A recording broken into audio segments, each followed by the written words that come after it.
शिवलिंग पर चढ़ाए गए प्रसाद को कभी भी ग्रहण न करें। जो कोई भी शालिग्राम खरीदता या बेचता है उसका नरक जाना निश्चित है। लेकिन पहले जानते हैं मूर्ति कैसे स्थापित की जाए। क्या है विभिन्न मूर्तियों के नियम और महात्म्य। लकड़ी से बनी मूर्ति।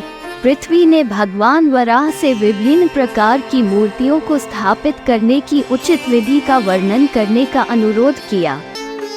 भगवान वराह ने उत्तर दिया कि लकड़ी की मूर्ति बनाने के इच्छुक भक्त को अपने उद्देश्य के लिए महुआ की लकड़ी का चयन करना होगा।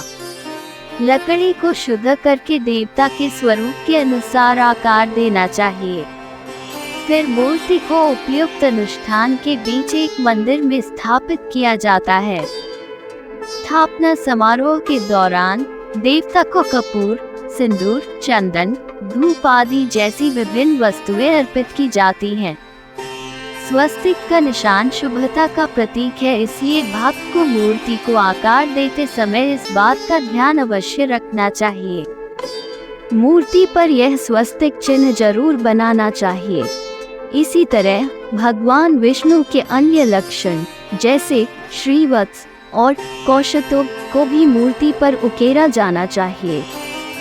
फिर भगवान विष्णु का आह्वान किया जाता है और मंत्रों का जाप करके उस मूर्ति के भीतर निवास करने का अनुरोध किया जाता है। देवता का आह्वान करने के बाद लकड़ी एक निर्जीव संरचना नहीं रह जाती, बल्कि देवता का अवतार बन जाती है। तब मूर्ति को पूजा के लिए उपयुक्त माना जाता है। पूजा करते समय भक्त को भगवान को खीर का भोग लगाना चाहिए। भगवान के सामने घी या तिल तेल का दीपक जलाना अच्छा माना जाता है। इसके बाद भक्त को मंदिर परिसर के चारों ओर परिक्रमा करनी चाहिए। परिक्रमा करते समय उसे पवित्र मंत्र ओम नमो नारायणाय का जाप करते रहना चाहिए। इस प्रकार स्थापित की गई मूर्ति की प्रतिदिन बिना किसी रुकावट के पूजा की जानी चाहिए। पत्थर मूर्ति। शुद्ध और बेदाग पत्थर से देवता की आकृति बनाने के लिए एक कुशल मूर्तिकार को चुना जाना चाहिए। सबसे पहले मूर्तिकार को एक कलम के साथ पत्थर पर देवता की आकृति की रूपरेखा स्पष्ट रूप से बनानी चाहिए और फिर ध्यान से उसे पत्थर से उकेरना चाहिए। फिर देवता की मूर्ति पर अक्षत छिड़ककर मूर्ति को शुद्ध किया जाता है। पूजा करते समय एक भक्त को घी का दीपक जलाना चाहिए और पवित्र मंत्र ओम नमो नारायणाय का जाप करके भगवान विष्णु को उस मूर्ति में निवास करने के लिए आमंत्रित करना चाहिए। स्थापना के बाद मूर्ति पूरी हो जाती है। व्यक्ति को पूरी रात उपवास करना चाहिए। अगली सुबह अपने दैनिक काम खत्म करने के बाद उसे सफेद कपड़े पहनने चाहिए और अपने पुराने यज्ञोपवीत को एक नए से बदलना चाहिए। इस प्रकार बनाई गई मूर्ति को उपयुक्त माना जाता है, पूजा की जाती है।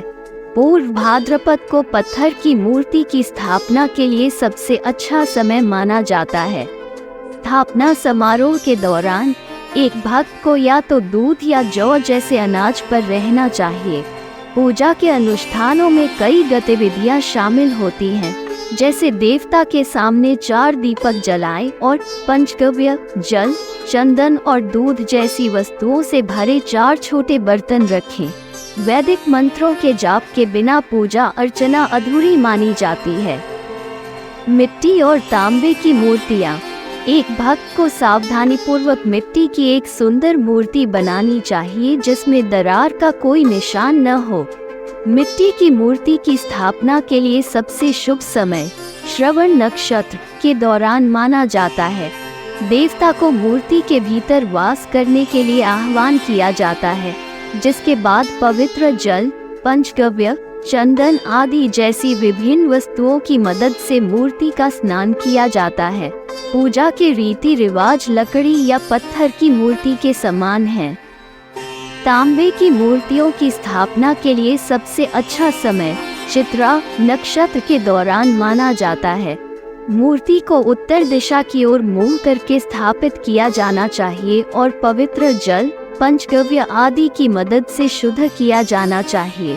फिर देवता को मूर्ति के भीतर निवास करने के लिए आमंत्रित किया जाता है। पवित्र मंत्रों का जाप करके आह्वान किया जाता है। अब मूर्ति पूजा करने के लिए उपयुक्त है। अनुष्ठान वही है जो पहले बताए गए हैं। कांस्य मूर्ति। कांस्य मूर्ति की स्थापना के लिए सबसे शुभ समय ज्येष्ठा नक्षत्र के दौरान माना जाता है। मूर्ति को उत्तर दिशा की ओर मुंह करके स्थापित किया जाना चाहिए। स्थापना के समय भक्त को देवता के सामने 4 छोटे बर्तन रखना नहीं भूलना चाहिए। प्रत्येक पंचगव्य, जल, चंदन और शहद जैसी वस्तुओं से भरा हुआ होना चाहिए। आवाहन के साथ साथ पूजा के अनुष्ठान वही है जो पहले बताए गए हैं। चांदी और सोने की मूर्तियाँ। चांदी या सोने की मूर्तियों की स्थापना के अनुष्ठान तांबे या कांस्य की मूर्तियों के समान है। पृथ्वी ने अनुरोध किया कि भगवान वराह उन देवताओं के नाम बताए जिनकी एक भक्त घर पर पूजा कर सकता है। भगवान विष्णु ने उत्तर दिया, एक भक्त किसी भी देवता की पूजा कर सकता है घर में, लेकिन 2 शिवलिंगों की पूजा वर्जित है। इसी प्रकार एक भक्त को कभी भी 3 शालिग्राम, 3 दुर्गा मूर्ति या 2 सूर्य मूर्तियों की पूजा नहीं करनी चाहिए। एक भक्त को कभी भी विषम संख्या 3, 7 आदि को जोड़ने वाले शालिग्राम की पूजा नहीं करनी चाहिए, लेकिन एक शालिग्राम की पूजा करने में कोई बुराई नहीं है। एक भक्त को कभी भी टूटी हुई या दरार वाली मूर्ति की पूजा नहीं करनी चाहिए, क्योंकि यह पूजा करने वाले के लिए अच्छा संकेत नहीं है। शालिग्राम पर चक्र का निशान बहुत शुभ माना जाता है और इसकी पूजा भी की जा सकती है। 12 शालिग्राम की पूजा करने से प्राप्त होने वाले पुण्य 12 करोड़ शिवलिंगों की पूजा करने से प्राप्त होने वाले पुण्य के समान होते हैं। शालिग्राम को अर्पित किए गए चरणामृत का सेवन करने से मनुष्य को उसके सभी पापों से मुक्ति मिल जाती है। शिवलिंग पर चढ़ाए गए प्रसाद को कभी भी ग्रहण न करें। जो कोई भी शालिग्राम खरीदता या बेचता है उसका नरक जाना निश्चित है। धन्यवाद। आप देख रहे थे गॉड ब्लेस टीवी हिंदी। हमारे साथ जुड़ने के लिए सब्सक्राइब अवश्य करें।